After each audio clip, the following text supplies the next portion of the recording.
Assalamualaikum warahmatullahi wabarakatuh. Selamat malam. Kali ini saya ingin coba membahas saham PHID ya, MNC Investama ya. Ini sesuai dengan permintaan subscriber ya. Oke, hari ini saham ini mengalami penurunan minus 2,9% ya dari penutupan kemarin ya.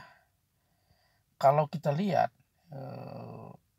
candlenya ini persis, dua candle terakhir ini persis berada di daerah awan Ichimoku, persis ya.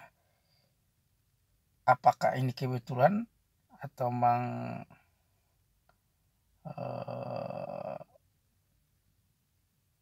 tidak diatur atau bagaimana ya?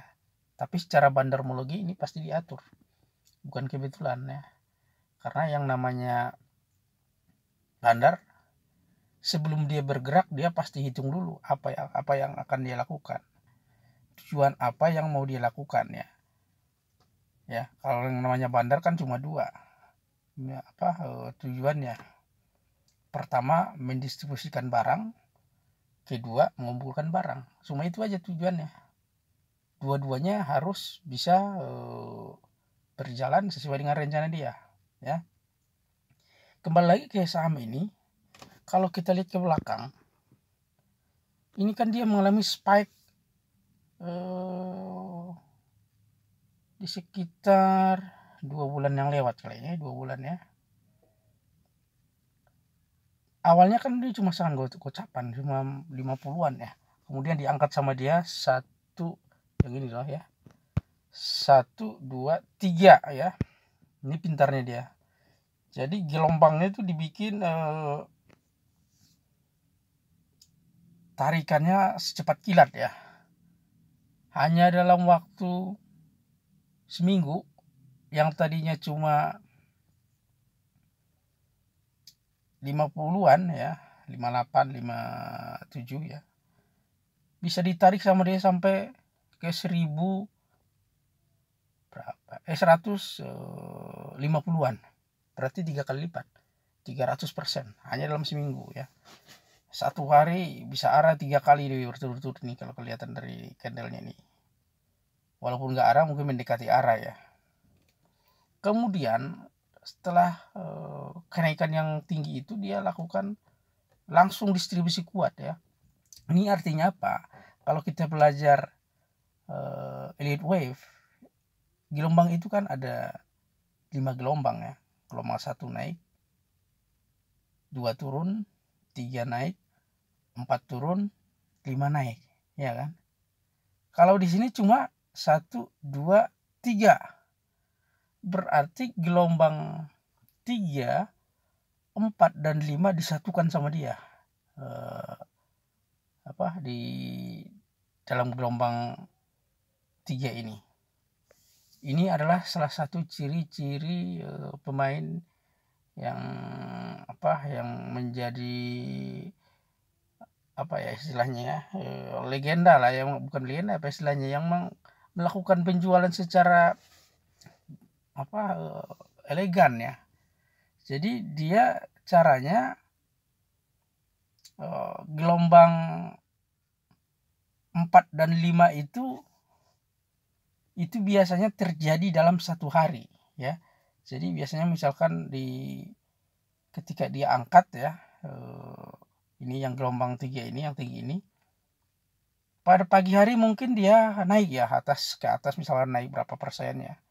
Kemudian diturunkan sama dia di hari yang sama, kemudian naikkan lagi. Jadi kalau kita lihat candle harian itu nggak kelihatan lagi ya, itu manipulasi manipulasi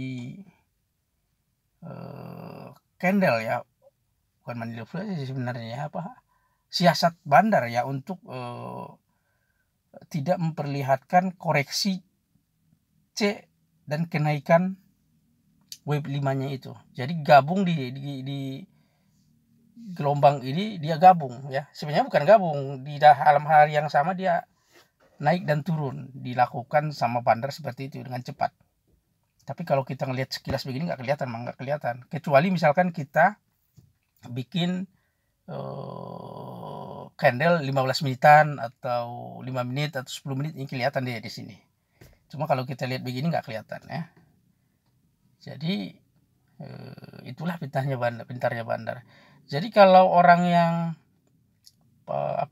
pengetahuan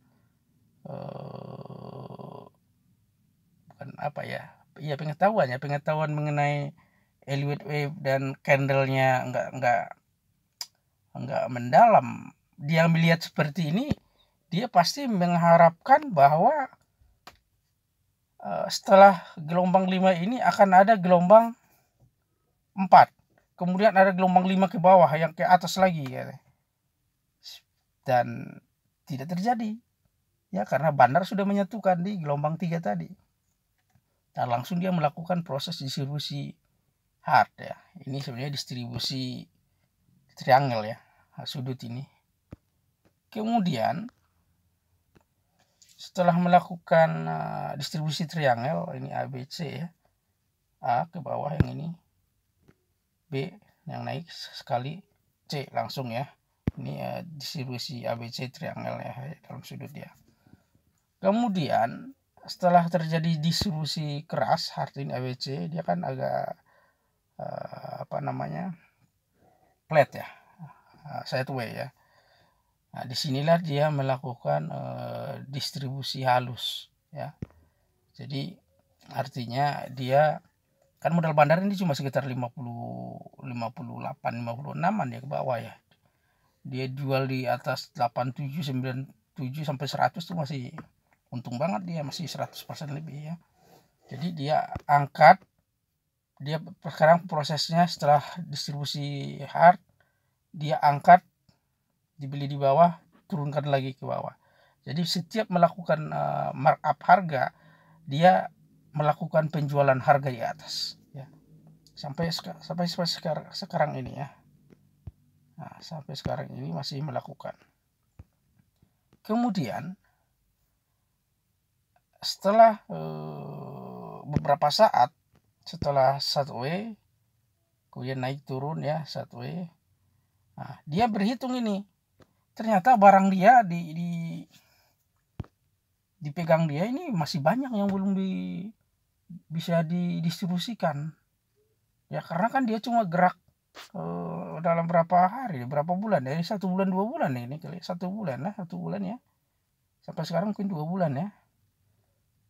Jadi dia lihat, mungkin dia kan ngumpulin barangnya kan di sekitar sini nih, di sekitar yang flat ini ya, bisa bulan-bulan dia ngumpulin barang di sini ya. Kalau kita lihat dari jejak yang ini, dia ngumpulin barang mulai dari sini sampai ke sini ya. Jadi dia berhitung bahwa barang dia itu belum habis, belum banyak terjual, masih membutuhkan waktu lagi untuk melakukan distribusi. Cuma caranya kalau dia tidak menaikkan harga, tidak menarik buat retail ya. Kalau istilahnya gini logikanya, kalau barangnya turun terus, sahamnya turun terus, siapa yang tertarik untuk beli? Nah, itulah yang dimainkan sama Bandar ya. Dia coba lagi angkat barang ini, saham ini, angkat jual lagi ya.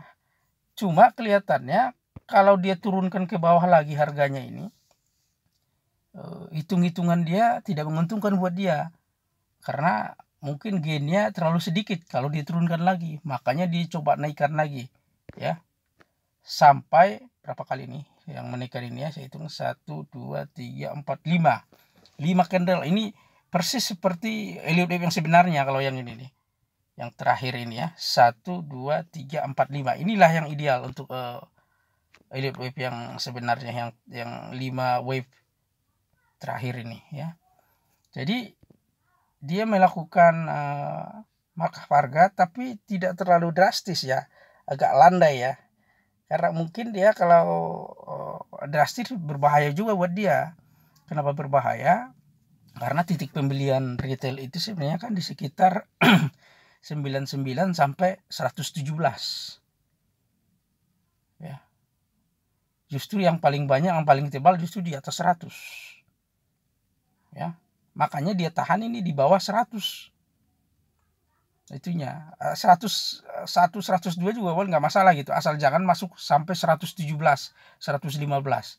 Karena kalau dia sampai ke sana, retail yang nyangkut di atas bisa melakukan penjualan ya, BEV ya, nggak untung sebenarnya. Cuma kan di atas lagi masih banyak lagi gitu.